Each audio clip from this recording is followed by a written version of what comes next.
by, she would be told that climbing trees should stop when one grew old, and that growing old should be gone about gracefully.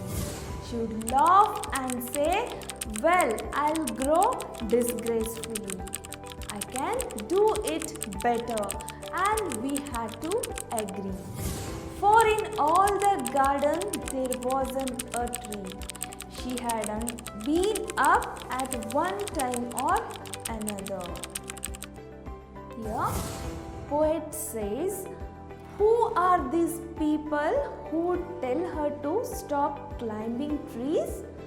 It was the people around her, of course. You see, people will always have a judgment to pass about others.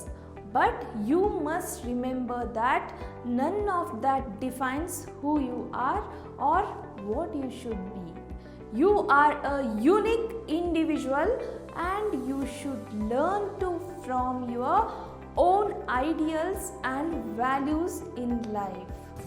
That is exactly what Grandma does. She denies it and says that she will grow old disgracefully.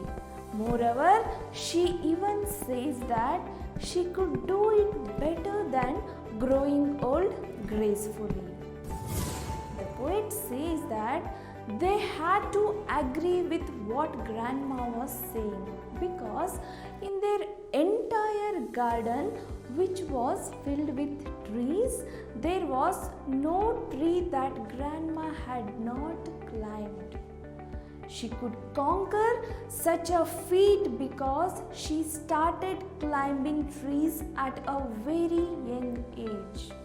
Her brother had taught her how to climb when she was only 6 years old.